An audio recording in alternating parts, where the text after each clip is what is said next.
بسم اللہ الرحمن الرحیم۔ عزیز طلبہ و طالبات، السلام علیکم ورحمۃ اللہ وبرکاتہ۔ میں لیکچرر پروین عابد آپ سے مخاطب ہوں اور امید کرتی ہوں کہ آپ سب اللہ کے فضل و کرم سے بخیر و عافیت ہوں گے اور طلب علم کے جذبے سے سرشار اصول علم کے لیے کمر بستہ۔ ہمارا آج کا لیکچر جماعت نحم کی اردو لازمی کا چوتھا سبق ہے، رشتہ ناتا۔ مصنف مولانا محمد حسین آزاد ہیں اور مقالات مولانا محمد حسین آزاد جلد دوم سے یہ سبق ماخوذ ہے۔ صنف ادب مضمون ہے۔ آئیے باقاعدہ آغاز کرتے ہیں۔ سب سے پہلے مقاصد تدریس، پھر مختصر مصنف کا احوال اور پھر سبق کا آغاز۔ مقاصد تدریس۔ عزیز طلبہ و طالبات، جب آپ اس لیکچر کو بغور سماعت فرمائیں گے تو اس قابل ہو جائیں گے کہ مولانا محمد حسین آزاد کی اردو ادب میں اہمیت اور ان کے طرز تحریر سے آگاہ ہو سکیں گے، لغت کے ذریعے سبق سے مشکل الفاظ کے معنی لکھنے کے اہل ہوں گے، سبق کے متن کو مد نظر رکھتے ہوئے مشقی اور معروضی سوالات حل کرنے کے اہل ہوں گے، مشق میں دیے گئے چند کثیر الانتخابی سوالات کے درست جوابات کا انتخاب کرنے میں غور و فکر کرنے کے اہل ہوں گے اور سبق کے متن کو سمجھ کر اقتباس کی تشریح لکھنے کے قابل ہوں گے۔ دیگر یہ کہ اپنی تخلیقی صلاحیتوں کو بروئے کار لاتے ہوئے سبق کا خلاصہ تحریر کر سکیں گے۔ اہم نکات مصنف کے حوالے سے۔ حرف تعارف۔ محمد حسین آزاد اردو ادب کے عناصر خمسہ یعنی اردو زبان و ادب کی 5 اہم ترین شخصیات میں شمار کیے جاتے ہیں۔ یہ ہستیاں ایک ہی زمانے میں جلوہ نما ہوئیں جنہوں نے اردو ادب کی تشکیل میں بہت اہم کردار ادا کیا۔ آپ کا نام محمد حسین آزاد تخلص لکھتے تھے شمس العلماء خطاب یعنی عالموں کا سورج۔ آپ 1830 میں دہلی کے ایک ایرانی مہاجر خاندان میں پیدا ہوئے۔ والد کا نام مولوی محمد باقر تھا۔ ابتدائی تعلیم اپنے والد سے ہی حاصل کی اور پھر مشہور اردو کے شاعر ابراہیم ذوق کے شاگرد ہوئے۔ اعلیٰ ثانوی تعلیم دلی کالج سے حاصل کی۔ تعلیم سے فارغ ہوئے تھے کہ 1857 کا ہنگامہ یعنی غدر برپا ہوا، اور چونکہ آپ کے والد ایک اردو کے پہلے صحافی بھی تھے اور انگریزوں کے خلاف مضامین بھی لکھتے تھے، کہا جاتا ہے کہ ایک انگریز کے قتل کے الزام میں انہیں سزائے موت ہوئی اور سر عام گولی مار کر شہید کر دیے گئے۔ ان حالات کے پیش نظر آپ بمشکل جان بچا کر لکھنؤ پہنچے، لیکن یہاں بھی حالات سازگار نہ پا کر لاہور آ گئے اور محکمہ تعلیم سے منسلک ہو گئے اور درسی کتابیں تیار کی۔ گورنمنٹ کالج لاہور میں عربی کے استاد بھی رہے۔ لاہور میں انجمن پنجاب کے سیکرٹری کی حیثیت سے بھی خدمات انجام دیں۔ آپ شاعر، مورخ، نقاد اور مضمون نگار تھے۔ آپ کی خدمات کے صلے میں انگریز حکومت نے آپ کو 1887 میں جب ملکہ وکٹوریہ کی جبلی سنائی جا رہی تھی شمس العلماء کا خطاب دیا تھا۔ جوان بیٹی کی موت کا صدمہ برداشت نہ کر سکے اور اس کا ذہن پر ایسا اثر ہوا کہ دماغی توازن کھو بیٹھے اور اسی حالت میں 22 جنوری 1910 کو لاہور میں انتقال ہوا اور کربلا گام شاہ میں آپ کا مزار واقع ہے۔ آپ اردو زبان کے وہ روشن مینار تھے جن کی روشنی آج بھی اردو کی فضاؤں میں پھیلی ہوئی ہے۔ طرز تحریر کی خصوصیات۔ تخیل کا رنگ، تمثیل نگاری، طنز و ظرافت اور مبالغہ رائی آپ کی تحریروں کا خاصہ ہے۔ اہم تصانیف میں آب حیات، نیرنگ خیال، دربار اکبری، قصص ہند، مکاتیب آزاد اور نظم آزاد قابل ذکر ہیں۔ سبق کے اہم نکات۔ سیاہ روشنائی سے تحریر کردہ نکات صفحات کی ترتیب سے ہیں۔ پہلا نکتہ ہے پہلے صفحے کا، رشتہ ایک خدائی پیوند ہے جو ٹوٹ نہیں سکتا۔ مصنف کہتے ہیں جو بات کہ خدا کی طرف سے ہو ہم کو بھی چاہیے کہ اس کی پیروی کریں اور اس کی مضبوطی کو قوت دیں، کیونکہ علاوہ خوشنودی خدا کے دنیا کے کل فوائد اور بہبود اپنائیت اور یگانگت پر منحصر ہے۔ مثلا اگر ماں باپ کو اپنے بچے کی محبت نہ ہو تو اس کی پرورش ممکن نہیں۔ اسی طرح بھائی بہن، چچا پھوپھی وغیرہ مختلف رشتہ دار جو ہر طرح سے ہمارے کاروبار میں معین و مددگار ہوتے ہیں، اگر سب اپنی اپنی جگہ کنارے بیٹھے رہیں تو گزارا مشکل ہے۔ دنیا کی ہر بات میں نزدیکی اور دوری کے رشتے ہیں، ان کی رعایت اور پابندی کو قانون ادب کہتے ہیں۔ ادب اور تعظیم اور رعایت دنیا کی بہبود اور کارروائی کے لیے ناگزیر ہیں۔ اگر ہم کسی کے ساتھ بے ادبی کریں گے، بے توجہی سے پیش آئیں گے تو ہمارا وقت آنے پر کون ادب کرے گا اور ہمارے کون کام آئے گا۔ آج کل ایک ایسا نازک زمانہ ہے کہ جن پر طرح طرح سے ہمارے حقوق واجب ہیں وہ بھی ان کی طرف لحاظ نہیں کرتے، چہ جائے کہ ہم ان سے برخلافی کریں، یقین ہے کہ ہمیں زندگی دشوار ہو جائے۔ مصنف نے یہاں پر انسانی رشتوں کی اہمیت کو واضح کیا ہے اور یہ بتایا ہے کہ یہ خدائی رشتے ہیں جو کبھی ٹوٹ نہیں سکتے، نہ ختم ہوتے ہیں، کیونکہ یہ ایک زنجیر سے بندھے ہوئے ہوتے ہیں۔ ان کا احترام، قدر اور عزت ہمیں کرنی چاہیے، اور اسی میں اللہ تعالیٰ کی خوشی ہے اور اللہ تعالیٰ کی رضا ہے۔ کیونکہ اگر ماں باپ کا اولاد سے محبت نہ ہو تو پرورش ممکن نہیں۔ ماں باپ کا اپنی اولاد سے یہ قدرتی رشتہ ہے۔ ماں کی محبت اور باپ کی شفقت وہ جذبہ ہے جو بچے کی پرورش کرنے میں معاون و مددگار ثابت ہوتا ہے اور تبھی اس کی پرورش کو ممکن بناتا ہے۔ ہر رشتہ اپنی جگہ ذمہ داریاں نبھا رہا ہے، چاہے وہ بہن بھائی ہو، پھپھی پھوپھا ہو، چچا چچی ہو، ماموں مامی ہو، سب رشتے اپنی اپنی جگہ پر اپنا کام سر انجام دے رہے ہیں، اور یہی قدرت کا قانون ہے اور ادب کا اسی میں تقاضا بھی ہے۔ اور پھر مصنف کہتے ہیں کہ اگر بچے کو دنیا میں بیٹھنے اٹھنے کے سلیقے طریقے نہ بتائے جائیں، ادب کا تقاضا تو یہی ہے کہ اسے رشتہ داروں کے ساتھ بیٹھنے اٹھنے کا سلیقہ، اس کو بولنے کا طریقہ، ان کا ادب اور تعظیم کرنے کا طریقہ سکھایا جائے جو ضروری ہے اور لازم ہے۔ اور جیسے وہ تم پر توجہ دیتے ہیں تم بھی ان پر توجہ دو، یعنی ان کا خیال رکھو اور بے ادبی سے پیش نہ ہو، کیونکہ اگر تم نے بے ادبی کی اپنے بزرگوں کے ساتھ تو پھر وقت آنے پر تمہارا کوئی ادب نہیں کرے گا، اور نہ ہی بڑھاپے میں کوئی تمہارا معاون و مددگار ہوگا اور تمہاری دیکھ بھال کرنے والا ہوگا۔ دوسرے صفحے کا نقطہ ہے، جو تم سے بڑا ہو اسے بڑا سمجھو، جو تمہارا بزرگ ہو اس کی خدمت کرو، کیونکہ جب تک تم اس کی خدمت نہ کرو گے اس کے حق سے نہ ادا ہوگے۔ کون شخص ہے جو کوئی کمال ذاتی خود بخود حاصل کر بیٹھا ہو؟ جو نعمت یا قدرت دنیا میں حاصل ہوتی ہے بزرگوں کے فیض پرورش سے حاصل ہوتی ہے، بس اس کا شکریہ ادا کرنا چاہیے تاکہ خدا اس کے ثمر سے تم کو کامیاب کرے۔ اگر بزرگ تم سے خوش ہوں گے خدا تم سے خوش ہوگا اور زیادہ تر عنایات و انعام فرمائے گا، اور دنیا کے فوائد علاوہ اس کے رہے۔ اس میں سے ایک لطف یہ بھی ہوگا کہ جب تم بڑے ہوگے تو اسی طرح تمہارے خرد یعنی تمہارے چھوٹے تمہاری خدمت کریں گے۔ بس یہ سلسلہ خدمت گزاری اور بہریابی کا دین و دنیا میں اسی طرح جاری رہے گا، جس سے دونوں جہاں کی راحت اور نعمت حاصل ہوگی۔ اگر تم اپنے ماں باپ سے خود سر رہے تو عجب نہیں کہ تمہاری اولاد بھی تم سے سرکش رہے۔ اس وقت پر عقل مندوں کے نزدیک یہ بات ہے کہ خدا کی جانب میں تمہارا یہ دعویٰ پیش کیا جا سکتا ہے کیونکہ تم نے اپنے بزرگوں سے کیسا سلوک کیا، جیسے تم نے اپنے سے چھوٹوں سے توقع رکھی ہے نا، تو اسی طرح تمہارے بزرگ بھی تم سے وہی توقع رکھتے تھے۔ یہ مفید قاعدہ دنیا میں اس لیے باندھا گیا ہے کہ جس شخص کو بزرگ کی تعظیم کی عادت ہوگی وہ خدا کی عبادت بھی دل سے کرے گا۔ جو ماں باپ کے حقوق پرورش اور محنت کو نہ مانے گا وہ خدا کے حقوق نعمت کو کیا پہچانے گا جو کہ آنکھوں سے بھی غائب ہے اور دیتا لیتا ہوا دکھائی بھی نہیں دیتا۔ یہاں پر مصنف نے اس بات کو واضح کرنے کی کوشش کی ہے کہ ماں باپ اور رشتہ دار ہماری تعلیم و تربیت کا ایک بہت بڑا حصہ ہوتے ہیں اور اپنا فرض ادا کرتے ہیں، تو ہمارا بھی فرض ہے اور ان کا حق ہم پر ہے کہ جب ہم بڑے ہوں تو ان کا حکم مانیں، ان کی فرما برداری کریں، اطاعت کریں۔ اگر ہم قانون قدرت کے خلاف جائیں گے تو پھر ہمیں یہ زندگی گزارنا بہت دشوار ہو جائے گی، مشکل ہو جائے گی۔ اور پھر مصنف کہتے ہیں کہ بڑوں کی عزت اور بزرگوں کا احترام کرو، اس لیے کہ جب تک تم خدمت نہیں کرو گے، اپنا حق ادا نہیں کرو گے، تمہارے ساتھ بھی وہی ہوگا جو تم اپنے بڑوں کے ساتھ کرو گے۔ بچہ جب بڑا ہوتا ہے، جب کوئی مرتبہ پاتا ہے تو وہ سمجھتا ہے کہ یہ مرتبہ اسے اپنی محنت سے حاصل ہوا، ہرگز نہیں، بلکہ یہ پرورش اور تعلیم و تربیت کی وجہ سے اسے سب کچھ حاصل ہوتا ہے۔ اس لیے اپنے بزرگوں کا شکریہ ادا کرنا چاہیے تاکہ کامیابی کے ساتھ ساتھ اسے وہ فوائد بھی حاصل ہوں جو اللہ تعالیٰ نے اس کے لیے چھپا رکھے ہیں۔ اور پھر مصنف کہتے ہیں کہ بزرگوں کی خدمت سے وہ خوش ہوتے ہیں، اللہ تعالیٰ بھی خوش ہوتا ہے جب انسان اپنے بزرگوں کی خدمت کرتا ہے، اور اس کے صلے میں اللہ تعالیٰ اس کو بے شمار انعامات سے نوازتا ہے، اور یہی سلسلہ جو ہے وہ نعمتوں کا اور انعام کا اللہ تعالیٰ کی طرف سے انسان پر جاری و ساری رہتا ہے۔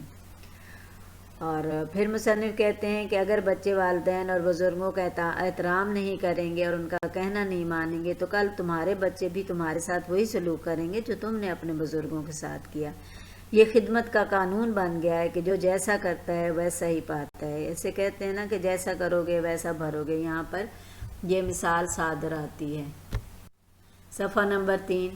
اول مرتبہ بزرگی کا دنیا میں خدا کا ہے، اور پھر جس نے تمہیں پیدا کیا اور اس دنیا کو پیدا کیا، جو تمہاری ضروریات سے مالا مال ہے۔ اس بہبود مالک کی عبادت اور اطاعت بہرحال واجب اور فرض عین ہے۔ دوسرا مرتبہ ان کا ہے جو دنیا میں ذریعہ ہماری پیدائش اور پرورش کا ہیں، جن کی بدولت ہم نیستی سے ہستی میں آئے۔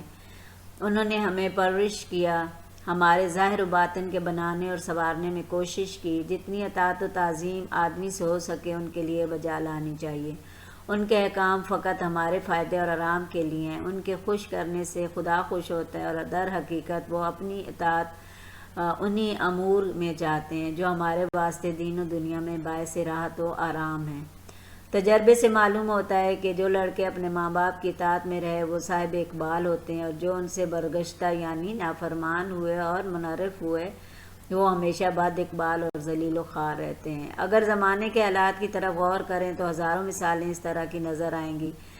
صورت ان کی اطاعت کی یہ ہے کہ ان کی خدمت میں حاضر رہو، ان کی مرضی اور خوشنودی کی جستجو رکھو کہ جس طرح ان کا جی چاہتا ہے وہی کام تم سے عمل میں آئے۔ اگر اس طرح نہ معلوم ہو تو عرض کر کے دریافت کرو، اور جس طرح حکم دے عمل کرو۔ اگر تقاضا کسی سبب سے انہوں نے ایک کام کو نہ کہا ہو لیکن تم سمجھتے ہو، پس اس کے سر انجام دینے میں بھی دل سے کوشش کرو۔ اور نشست و برخاست میں ان کی تعظیم کرنی چاہیے، انہیں اپنا سب سے پہلے سلام کرنا چاہیے، ان کے سامنے بہت بولنا نہیں چاہیے، ان کی بات کو رد نہیں کرنا چاہیے، ان کے سامنے ادب سے بیٹھنا چاہیے اور ان کے آگے نہیں چلنا چاہیے نہیں چاہیے۔ تو یہ تیسرے صفحے کا پورا صفحہ میں نے آپ کے سامنے پڑھا، اور اس میں مصنف کہتے ہیں کہ سب سے پہلے جو بزرگی کا پہلا درجہ ہے وہ اللہ تعالیٰ کی ذات کا ہے، اس کی عبادت، اس کی فرما برداری، اس کے کام کو بجا لانے کا ہے۔ اور پھر دوسرا مرتبہ ماں باپ کو حاصل ہے جو ہمیں دنیا میں لانے کا باعث ہوتے ہیں اللہ کے حکم سے، اور انہی کی وجہ سے ہم بے جان سے ایک جاندار ہستی بنتے ہیں، اندھیرے سے اجالے میں آتے ہیں۔ ماں باپ پرورش، تعظیم اور تربیت کے ذمہ دار ہوتے ہیں۔ آدمی سے انسان جب بنتا ہے تو وہ ماں باپ کی تربیت سے ہی بنتا ہے، کردار سازی ہوتی ہے۔ اچھا انسان بنانے میں وہ اپنے اولاد کے معاون و مددگار ہوتے ہیں۔ اور پھر تجربے سے ثابت ہوا ہے کہ جو لوگ اپنے والدین کی اطاعت اور فرمانبرداری کرتے ہیں وہ معاشرے میں بھی عزت پاتے ہیں، شہرت پاتے ہیں اور بہت بڑا مرتبہ حاصل کرتے ہیں، اور جو لوگ والدین کی حکم عدولی کرتے ہیں، نافرمانی کرتے ہیں، تو ان کو برے مقام ملتے ہیں اور معاشرے میں ذلیل و خوار ہوتے ہیں۔ ہم معاشرے پر نظر دوڑائیں تو ایسی نافرمان اولادوں کی ہزاروں مثالیں ہمیں ملیں گی جو تباہ حال اور پستی کی حالت میں پڑے ہوئے ہیں اور زندگی بسر کر رہے ہیں۔ والدین کی اطاعت و فرمانبرداری کی صورت یہ ہے کہ ان سے زیادہ قریب رہو، ان کی مرضی کے کام کرو، جو وہ حکم دیں اس کو بجا لاؤ، جس سے وہ خوش ہوں وہ کام کرو تاکہ انہیں خوشی محسوس ہو۔ ان کی خواہشات کے مطابق کام کرنا چاہیے۔ اسلام میں تو اچھے والدین کو اف تک نہ کہنے اور جھڑکنے سے بھی منع فرمایا گیا ہے۔ اسلام میں تو یہ بات بھی کہی گئی ہے کہ آپ کے والدین اگر بزرگ ہو جائیں، ایک یا ان میں سے کوئی بھی، تو آپ ان کے ساتھ بہترین سلوک کرو، ان کے کھانے پینے کے معاملے میں ان کی مرضی کا لحاظ رکھو، اٹھنے بیٹھنے کے معاملے میں جس طرح وہ حکم دیں اس طرح اپنا کام بجا لاؤ، عمل بجا لاؤ۔ والدین کام بھول جاتے ہیں، اکثر بزرگ ہو جاتے ہیں، تو ان کو احساس نہیں دلانا چاہیے، ایسے موقعوں پر خود ہی کام کر دینے چاہیے اور ان کی خوشی کا لحاظ رکھنا چاہیے تاکہ ان سے دعائیں حاصل ہوں، اور وہ دعائیں ہی انسان کی اصل زندگی کا مقصد ہو جاتی ہیں۔ صفحہ نمبر 4 ہے، استاد کا رتبہ بھی والدین کے برابر ہے یا باپ کے برابر ہے۔ باپ پرورش جسمانی کرتا ہے تو استاد پرورش روحانی کرتا ہے۔ ماں باپ کھلا پلا کر جسم کی پرورش کرتے ہیں، استاد نعمت علم سے روح کو پرورش اور تربیت دیتا ہے۔ ماں باپ کے علاوہ 2 سلسلے قرابت کے جاری ہوتے ہیں، یعنی ددیال اور ننہال۔ دادا دادی نانا نانی کے باب میں اتنا کافی ہے کہ جب وہ ماں باپ کے بزرگ ہیں تو تم کو بھی ان کا ادب کرنا واجب ہے، کیونکہ وہ بزرگوں کے بزرگ ہیں، اور چونکہ ان کا رتبہ اور عقل بنسبت ماں باپ کی بھی زیادہ تر پختہ ہے، اس لیے ان کی پیروی اور اطاعت زیادہ تر فائدہ مند ہوگی۔ چچا چچی تمہارے ماں باپ کی جگہ ہیں، کیونکہ جس دادا دادی کی اولاد تمہارا باپ ہے اسی کی اولاد وہ ہیں۔ تمہاری ناموری یا بھلائی سے ان کی بھی ناموری اور نیک نامی ہے، اور تمہاری بدنامی میں ان کی بھی بدنامی ہے۔ تمہارا اور اس کا خون شریک ہے، اس واسطے اگر باپ نہ ہوگا تو تمہاری بات پر اس کا خون بھی ویسا ہی جوش کھائے گا جیسا تمہارے باپ کا۔ جیسا کہ اس کو اپنی اولاد سے امید فائدے کی ہے، تمہاری پرورش سے بھی وہی امید ہے، اس واسطے تم کو اس کے باپ میں بھی وہی تعظیم کی نظر رکھنی چاہیے جیسی باپ کے ساتھ تھی۔ چچا تمہارا اگر تم سے عمر میں چھوٹا ہو تو بھی اس کی تعظیم کرو، کیونکہ اس کا رشتہ بڑا ہے۔ تمہارا دادا کا جو ہے وہ بیٹا ہے اور تمہارے باپ کا بھائی ہے۔ ہاں، اگر کئی چچا ہوں تو ان میں آپس میں چھوٹے بڑے کا فرق ضرور رکھنا چاہیے۔ پھوپھی اور پھوپھا کو بھی ماں باپ کے برابر سمجھنا چاہیے۔ مثل مشہور ہے کہ ماں باپ 2 ذات اور پھوپھی بھتیجے 1 ذات۔ باپ اور پھوپھی ایک باپ کے اولاد ہیں اور اس لیے ایک ذات ہے، اور ماں کبھی غیر ذات سے بھی ہوتی ہے۔ یہی سبب ہے کہ پھوپھی اکثر بھتیجے کو بہت پیار کرتی ہے، پس تم کو بھی ویسا ہی اس کا حق پہچاننا چاہیے۔ تم کو حق ادا کرو اس کا۔ ان کا حق تم پر یہ ہے کہ ان کی خدمت اور تعظیم کرو، تمہارا حق ان پر یہ ہے کہ تم پر شفقت بزرگانہ وہ رکھیں۔ اور اسی طرح ماموں مامی خالو خالہ سب بزرگ ماں باپ کے برابر ہیں۔ اکثر ماموں کو دیکھا جاتا ہے کہ وہ اپنے بھانجوں کو خود پرورش کرتے ہیں، اور اسی محبت کی وجہ سے وہ ماں باپ کو بھی بچے بھول جاتے ہیں، بلکہ جب بچے ضد کرتے ہیں تو ماں باپ تنگ ہو کر ان پر خفا ہوتے ہیں، لیکن وہ ان کی خفگی اور تنبیہ سے بچاتے ہیں اور سب ناز ان کے اٹھاتے ہیں۔ یہاں پر مصنف اس صفحے میں یہ بتانے کی کوشش کر رہے ہیں کہ بچے کے روحانی ماں باپ جو ہیں وہ استاد ہیں، اس لیے اسلام میں استاد کا درجہ باپ کے برابر رکھا گیا ہے۔ بچے کے ماں باپ اسے جسمانی طور پر اس دنیا میں لانے کا باعث بنتے ہیں، جبکہ استاد بچوں کی روحانی تربیت کرتے ہیں۔ ماں باپ کی ذمہ داری ہے کہ اس کے کھانے پینے اور دیگر ضروریات کا خیال رکھیں، بنیادی طور پر ان کی ضروریات جو ہیں وہ زندگی پوری کریں، جبکہ استاد موجودہ علوم کی آبیاری کرتا ہے اور اسے تعلیم دیتا ہے اور اسے شعور سے آگاہ کرتا ہے اور اس کی سیرت کو بنانے اور اس کے کردار کو سنوارنے میں معاون ثابت ہوتا ہے، اور استاد کی اہمیت سے کبھی بھی انکار نہیں کیا جا سکتا۔ اور اس کے علاوہ پھر مصنف نے بتایا کہ ماں باپ کے جو 2 رشتے ہیں، ایک ننہال جو نانکا کہلاتے ہیں جو ماں باپ کی نسبت سے، اور ایک ددیال جو دادکا کہلاتا ہے باپ کی نسبت سے، تو ان کا بھی بہت احترام کرنا چاہیے، کیونکہ وہ اپنے بزرگوں کے بزرگ ہوتے ہیں تو ان کے پاس تجربہ ان سے بھی کہیں زیادہ ہوتا ہے۔ اسی طرح چچا چچی اور پھوپھا پھوپھی کا بھی احترام کرنا چاہیے، کیونکہ وہ خونی رشتے ہوتے ہیں، اور ماموں ممانی اور خالہ خالو کا بھی، کیونکہ وہ بھی ماں کی نسبت سے ہمارے رشتہ دار ہوتے ہیں۔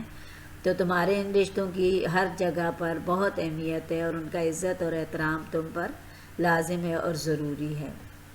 یہ بہت ہی محبت والے، بہت ہی پیار والے رشتے ہوتے ہیں، اور ان رشتوں کا احترام کرنا تم پر لازم ہے۔ اگر تم ان رشتوں کو نبھاتے ہو تو پھر دنیا میں تم کامیاب ہو، اور یہی انسانی رشتوں کا تقاضا اور ادب کا قانون بھی ہے۔ صفحہ نمبر 5۔ تمہارا ہر ایک بھائی قوت بازو ہے، لیکن مثل مشہور ہے کہ بڑا بھائی باپ برابر۔ جتنا تم سے بڑا ہو اتنی اس کی تعظیم بھی زیادہ چاہیے۔ بڑے بھائی بہن تمہاری پرورش میں ماں باپ کے ساتھ شریک ہوتے ہیں، ان کا حق تم پر واجب ہے۔ بہنوں کو یہ خیال بہت ہوتا ہے، ان کا دل بہت نازک ہوتا ہے، ہزاروں امیدیں اور آرزوئیں بھائیوں سے رکھتی ہیں۔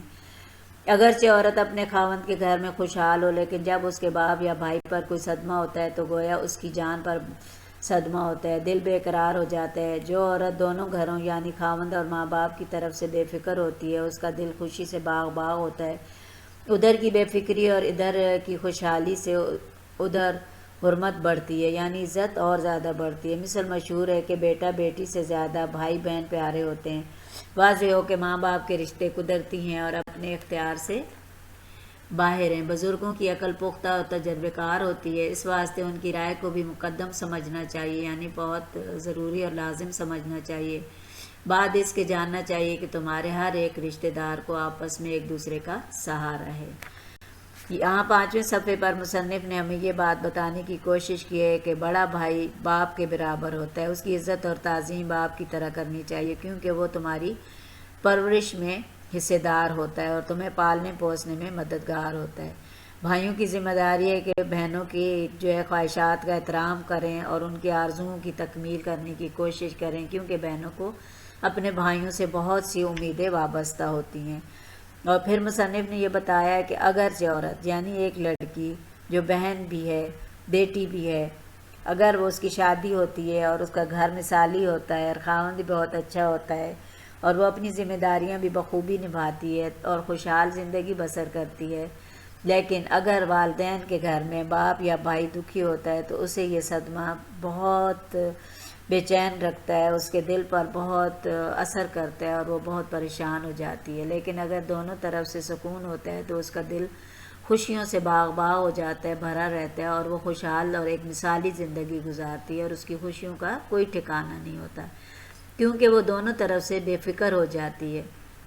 اور پھر مصنف بتاتے ہیں کہ ہر رشتے کے تقاضوں کو پورا کرنا ہماری ذمہ داری ہے اور وہ ہر رشتے کو پورا نبھاتی بھی ہے، اور ایسی بیویوں کی عزت اور احترام اور تعظیم بھی کرنا چاہیے کہ جو ہر ایک رشتے کو نبھاتی ہیں۔ اور پھر یہ بتایا گیا کہ ہر رشتے کی عزت کرنا ہم پر لازم ہے اور فرض ہے، اور ان کی رائے کو ضروری اور مقدم اور لازم جاننا چاہیے جو وہ رائے دے رہے ہوں۔ اور اس کے بعد یہ ہے کہ کیونکہ وہ ہمارے رشتے ہیں، ایسے خونی رشتے ہیں جن کو نبھانا ہم پر فرض ہے، تو انہیں ہمیں سہارا بھی دینا چاہیے اور ان کی ہر رائے کو مقدم بھی جاننا چاہیے۔ حاصل سبق یا نتیجہ فکر۔ اس سبق میں مصنف نے ہمیں یہ واضح کرنے کی کوشش کی ہے ہم پر کہ انسان ایک معاشرتی حیوان ہے اور اپنی فطرت میں جماعتی زندگی کا محتاج بھی ہے۔ بغیر اجتماعیت اور رشتہ ناتا کے اس کی زندگی ناممکن ہے۔ انسان پیدائش سے لے کر موت تک معاشرے کا محتاج ہے۔ ذرا تفکر سے یہ بات سمجھ میں آ جاتی ہے کہ ہر ایک فرد یا انسان دوسرے کی زندگی پر اثر انداز ہوتا ہے اور ان سے متاثر بھی ہوتا ہے۔ تو پھر مصنف کہتے ہیں کہ معاشرے کے بے شمار لوگوں اور رشتہ داروں سے انسان کے روابط بھی ہوتے ہیں جو ایک انسان کو دوسرے انسانوں سے اور دوسرے انسانوں کو اس سے جوڑے رکھتے ہیں، منسلک کرتے ہیں۔ ماں باپ کو اپنے بچے کی محبت نہ ہو تو اس کی پرورش ممکن نہیں ہے، اور اسی طرح بہن بھائی ننھیال ددھیال کے جتنے رشتہ دار ہیں وہ بھی اس کی زندگی میں معاون و مددگار ثابت ہوتے ہیں۔ لہٰذا ہمیں ان تمام رشتوں کا احترام کرنا چاہیے اور عزت اور مرتبے کا لحاظ رکھنا چاہیے۔ ہمارے پیارے آقا صلی اللہ علیہ وسلم نے بھی فرمایا کہ رشتہ داروں سے تعلق جوڑے رکھو، یعنی صلہ رحمی کا حکم دیا، اور حدیث پاک بھی ہے کہ جس نے قطع رحمی کی، رشتہ داروں سے تعلق توڑا، اس کا ٹھکانہ جہنم ہے، اور جس نے صلہ رحمی کا ساتھ دیا، اپنے رشتہ داروں کا خیال رکھا، ان کے ساتھ تعلق جوڑے رکھا، اس کے لیے انعام ہے، آخرت میں اجر ہے اور بہترین ثمر ہے، یعنی جنت کی اس کے لیے نوید ہے۔ اور شاعر نے بھی کیا خوب فرمایا کہ پیدا کیا انسان کو انسان کے واسطے، ورنہ طاعت کے لیے کچھ کم نہ تھے کرو بیان۔ کی سوالات۔ عزیز طلبہ و طالبات، جب آپ اس لیکچر کو بغور سماعت فرمائیں گے تو ان تمام سوالات کے جوابات لکھنے کے اہل ہو جائیں گے اور بخوبی ان کا جواب تحریر کر سکیں گے۔ پہلا سوال ہے، قانون ادب سے کیا مراد ہے؟ دنیا کی بہبود کے لیے کون کون سی چیزیں ضروری ہیں؟ اگر بزرگ تم سے خوش ہوں گے تو کیا ہوگا؟ ماں باپ کی اطاعت کس طرح کرنی چاہیے؟ جو اولاد ماں باپ کا کہا نہیں مانتی اس کا کیا انجام ہوتا ہے؟ یہ دیکھیں کہ یہ 5 سوال ہیں اور ہر صفحے پر اس ایک سوال کا جواب ہے، 5 صفحوں پر 5 سوالوں کے جوابات موجود ہیں۔ اور آپ ان کو اپنی محنت سے اس پورے لیکچر کو سماعت فرمانے کے بعد تحریر کریں گے۔ سوال نمبر 2 ہے، سبق کے متن کو مد نظر رکھتے ہوئے کوئی بھی ایک اقتباس آپ منتخب کریں اپنی مرضی سے، اور اس کی تشریح سے آپ کو سباق کے حوالے سے تحریر کرنی ہے، اور اس سبق کا خلاصہ بحوالہ متن تحریر کرنا ہے۔ مجھے امید ہے کہ آپ اس لیکچر کو جب سماعت فرمائیں گے تو بہت مستفید ہوں گے اور رشتوں کی اہمیت کو جان سکیں گے۔ ابھی آپ بہت چھوٹے اور معصوم ہیں، لیکن رشتے بہت قیمتی ہیں اور ان کی قدر کرنی چاہیے۔ سب سے پہلے اساتذہ کی، ماں باپ کی، اور پھر اپنے بزرگوں کی، اور ماں باپ سے جڑے تمام رشتوں کی، اور مجھے امید ہے کہ آپ اس سے بہت فائدہ اٹھائیں گے۔ آپ اجازت دیجیے، اللہ حامی و ناصر۔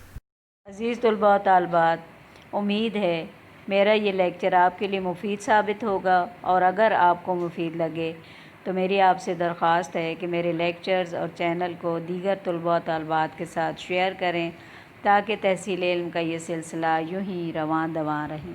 اور اگر آپ کو اس لیکچر میں کوئی بات سمجھ نہ آئی ہو تو آپ کمنٹ سیکشن میں مجھ سے پوچھ سکتے ہیں، اور ایسے ہی مزید لیکچرز دیکھنے کے لیے میرے چینل کو سبسکرائب کریں۔ لیکچرر پروین عابد اب اجازت چاہتی ہے۔ اپنا بہت خیال رکھیے گا۔ اللہ حافظ و ناصر۔